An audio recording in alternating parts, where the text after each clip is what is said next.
Welcome to The Explainer. Man, I am so excited to guide you through this deep dive today. We're looking at an oddly satisfying masterclass in extreme restoration. We're going to explore the exact science, the intense chemical warfare, and the sheer brute force it takes to transform absolute biological hazards back into pristine swimming pools. We're talking a journey from a literal swamp to a backyard oasis. And honestly, the process is absolutely fascinating.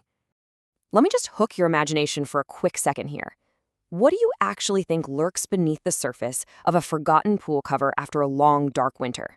Because when a pool is left unmaintained, it doesn't just sit there holding sterile water. No, it evolves. It becomes a living, breathing, and very active habitat.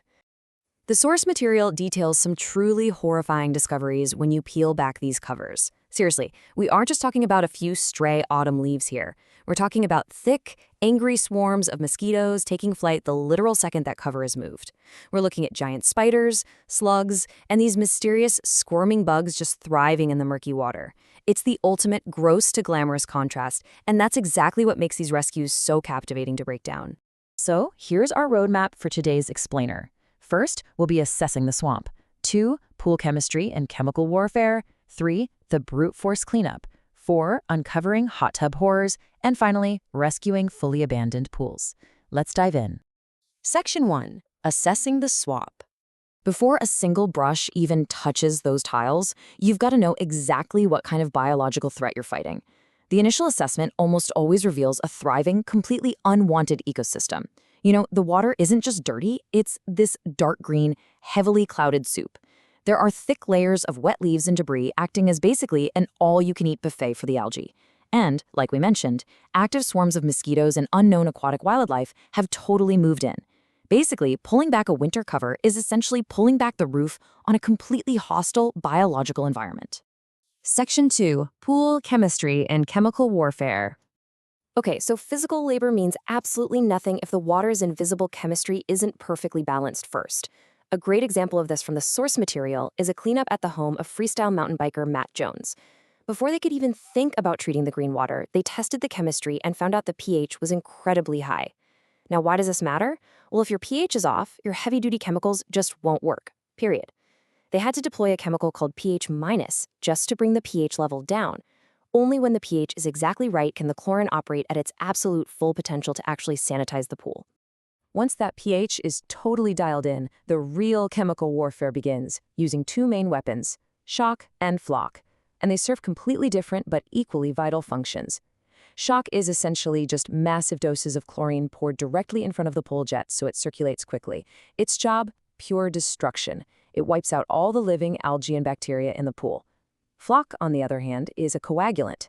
It activates in the water, grabs onto all those tiny dead floating particles that make the water look all cloudy, binds them together into clumps, and literally forces them to sink like a rock to the pool floor.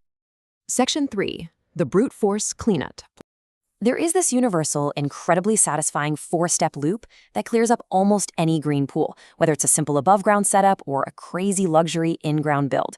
Step 1, you shock the pool to kill the organisms. Step 2, you aggressively brush all the algae off every single surface. Step 3, you wait a few days for all that dead algae and debris to settle entirely to the floor. And Step 4, you meticulously hoover the bottom, sucking up that gross layer of dead biological dust, often sending it straight out to waste. Now, the absolutely crucial point in this entire loop is the brushing. It might seem like, just an annoying extra step when you have a powerful vacuum, but the source makes it perfectly clear. If you don't physically brush the pool manually, the dead algae stays firmly glued to the tiles. It really does. If you skip this, your final hoovering process is essentially ruined, leaving these stubborn green patches all over the bottom of your supposedly clean pool. Why? Because the vacuum alone simply cannot break that algae's grip. Of course, manual labor comes with manual encounters. During the netting and vacuuming stages, you're going to come face to face with the actual residents of the swamp. In the source material, one restorer ran into a terrifying, massive, scorpion-like bug straight out of a nightmare. No thank you. In another pool, this slippery little frog stubbornly swam right down to the bottom and completely refused to be rescued, forcing this ultra-careful extraction with a deep net just to send him safely back into the bushes. It is a wild, totally unpredictable process. Section 4. Uncovering hot tub horrors. You might look at a neglected hot tub and think, oh, it just needs some fresh water. But their internal plumbing hides a completely different kind of nightmare. To combat what's hiding deep in the pipes, restorers use a highly specialized and pretty expensive chemical. The source refers to it as a 36-pound magic gel. You don't just drain a dirty hot tub, you literally have to purge it from the inside out using this specific pipe cleaner. This purging process follows a really strict timeline. It is highly effective, but I'm warning you, it definitely has a huge gross out factor. At 0 minutes, you add a scoop of this gel into the running water right near the jets. By the 5-minute mark, the gel is violently circulating through the internal plumbing, actively clearing out trapped dirt, grime, and, brace yourself here, the body fats and oils that cling to the pipes from the people who used it. Yuck.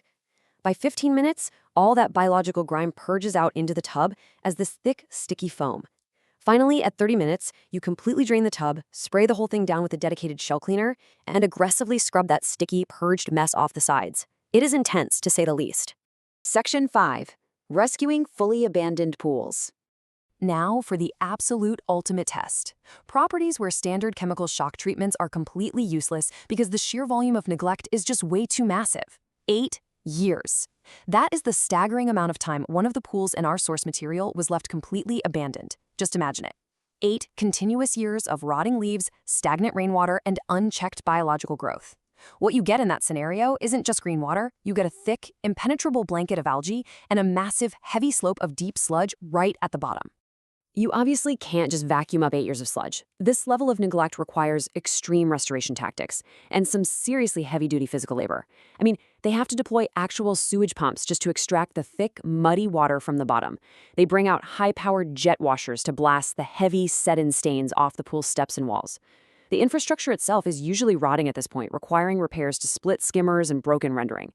And the most brutal part of the whole shebang, manually scooping and shoveling raw, absolute terrible-smelling sludge directly from the pool floor into huge waste skips. But right in the middle of all this heavy labor, the source drops this incredibly hilarious and surprising revelation. When restoring an abandoned liner pool, the restorer just casually says, yes, your whole life has been a lie. They are not real tiles. It's so fascinating. Honestly, so many backyard pools that look like they have this intricate, beautiful tile work are actually just giant printed vinyl liners. They're laid into a pan and then literally vacuum sucked incredibly tight against the walls to perfectly hold the shape of the pool. Mind blown, right? But when that new liner is finally sucked into place, or that 8 years of sludge is finally jet washed away, the payoff is just immense. You introduce the fresh water, adjust the pristine chemistry, and pull a brand new geo-bubble cover over the top. The visual conclusion is incredibly rewarding. You're transforming a forgotten, hazardous swamp right back into a crystal-clear oasis, perfectly prepped and ready for a summer party. Which brings us to the end of our breakdown today, and I want to leave you with this final, kind of provocative thought. Next time you step into a beautifully clear, sparkling swimming pool, or lower yourself into a bubbling hot tub, what invisible chemical warfare, precise pH balancing, and extreme physical labor are you actually swimming in? Because that pristine water you enjoy, it's a hard-won victory over a very determined biological swamp. Thank you so much for joining me on this explainer, and hey, keep asking questions.